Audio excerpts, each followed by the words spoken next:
दीप सिद्धू, मैं ये तो नहीं कह रहा हूं कि ये भारतीय जनता पार्टी के कहने पर यहां आया और उसने किसान आंदोलन को बदनाम करने का प्रयास किया, मगर मैं अब आपको कुछ तस्वीरें दिखाना चाहता हूं।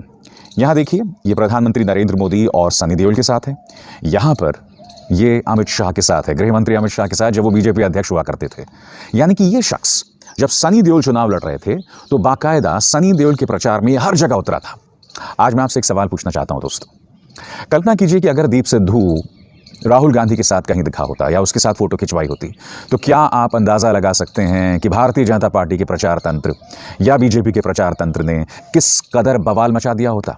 मैं फिर दोहरा दूं, ये इस बात का प्रमाण नहीं है कि दीप सिद्धू ने ये सारा काम बीजेपी के कहने पर किया, मगर मैं सिर्फ गोदी मीडिया के तर्क आपके सामने पेश कर रहा हूं। कल्पना कीजिए इसी तरह से ये दीप सिद्धू कैप्टन अमरिंदर सिंह या फिर राहुल गांधी या किसी और बड़े नेता के साथ घूम रहा होता, इस तरह से जिस तरह से ये बीजेपी के साथ था। मैं आपसे सवाल पूछना चाहता हूं, क्या न्यूज़ चैनल्स ने जिन्होंने कल किसानों को पानी पी पी कर गाली दी, खुल के बदनाम किया, क्या उन्होंने ये मुद्दा उठाया कि ये दीप सिद्धू आखिर इसका और बीजेपी का क्या लिंक है? नहीं उठाया।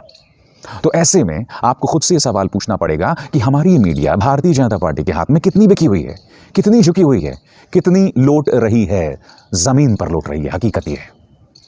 और ये 3 या 4 तस्वीरें देखिए दोस्तों, ये ऑप इंडिया है, इसने ये तक कह दिया कि वहां खालिस्तानी झंडा जो है वो फहराया गया, जबकि निशान साहिब वहां फहराया गया था। वरुण गांधी से जुड़ी हुई ये महिला हैं इशिता यादव, इन्होंने भी वही भाषा का इस्तेमाल किया। इसी तरह से आप ये देख रहे हैं, ये जो ट्रोल्स हैं बीजेपी के, जो अभी इस वक्त आपकी स्क्रीन पर हैं, इन सब ने ये कहा कि खालिस्तानी झंडा फहराया गया। आप जानते हैं इनकी भाषा किससे मिलती है? अब ये देखिए स्क्रीन पर, पाकिस्तान का एक वेबसाइट जिसने ये कहा कि भारतीय तिरंगे को हटाकर वहां खालिस्तान का झंडा फहराया गया। इनकी भाषा और भारतीय जनता पार्टी के प्रचार तंत्र के ये जो तमाम लोग हैं, तमाम चेहरे हैं, तमाम वेबसाइट्स हैं, यानी कि पाकिस्तान की भाषा और इनमें कोई फर्क नहीं है। और जो लोग निशान साहब के झंडे को खालिस्तानी झंडा बता रहे थे, अब मैं आपको कुछ और चीजें दिखलाना चाहता हूं। अब मैं आपको एक वीडियो दिखाता हूं, कल 26 जनवरी की जो परेड हुई है राजपथ पर। इस वीडियो में आप देखिएगा कि जब पंजाब की झांकी निकलती है दोस्तों, तो वहां पर निशान साहिब का जो है चिन्ह आपको दिखाई देगा, उसका निशान दिखाई देगा। देखिए वीडियो। अब एक सवाल का जवाब दीजिए, क्या पंजाब की झांकी में खालिस्तान का झंडा लगा हुआ था? और वहां पे प्रधानमंत्री नरेंद्र मोदी भी मौजूद थे, तमाम मंत्री भी मौजूद थे, वहां पर अपने राष्ट्रपति भी मौजूद थे। आपको जो प्रचार तंत्र सिखाता है, कहता है, कृपया अपना दिमाग पहले लगाएं।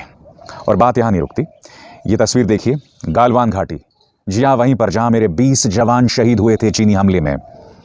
यहां देखिए, ये वीर जवान गालवान घाटी में निशान साहिब का झंडा फहरा रहा है। गालवान घाटी याद है, भूल गए? हाँ, वही गालवान घाटी जहां पर जब मेरे 20 जवान शहीद हुए थे, तो आज तक प्रधानमंत्री नरेंद्र मोदी के मुंह से चीन शब्द नहीं निकला। बहुत सुविधावादी है आप लोगों की देशभक्ति।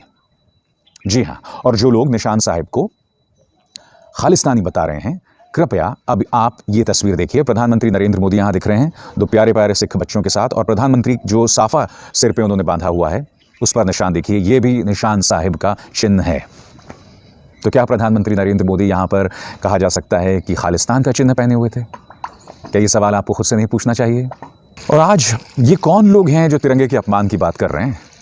2017 की ये तस्वीर देखिए दोस्तों, यहाँ पर गाजियाबाद में योगी आदित्यनाथ की रैली होती है, और आप इस तस्वीर में साफ तौर पर देख सकते हैं कि तिरंगे के ऊपर जो है, यहाँ पर आप देख सकते हैं, भारतीय जनता पार्टी का ध्वज है वो फहराया जा रहा है।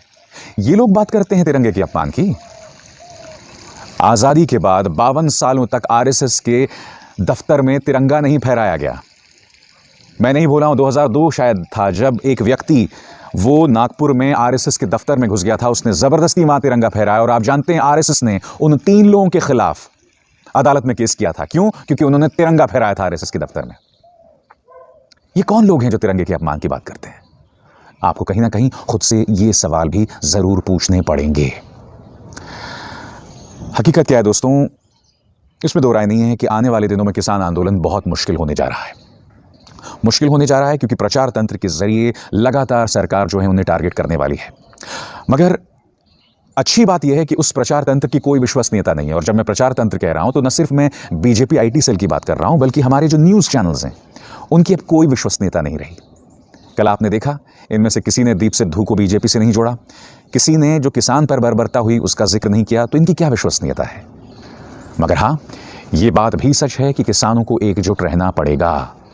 पहले से कहीं ज्यादा आप पर निगाहें होंगी। सबसे बड़ी बात जो समझ के भी परे है दोस्तों, जब वॉशिंगटन में हिंसा होती है, जब कैपिटल हिल में ट्रंप समर्थक घुसकर वहां पर हिंसा करते हैं, तो प्रधानमंत्री नरेंद्र मोदी उस पर ट्वीट करते हैं। मगर अब तक इस मुद्दे पर उनके मुंह से एक शब्द नहीं निकाला है। जब मैं इस वक्त ये कार्यक्रम रिकॉर्ड कर रहा हूं सुबह के वक्त, ये बात आपको अटपटी नहीं लगती? आज़ाद भारत के इतिहास में 26 जनवरी की परेड में इतनी हिंसा आज तक कभी नहीं हुई है।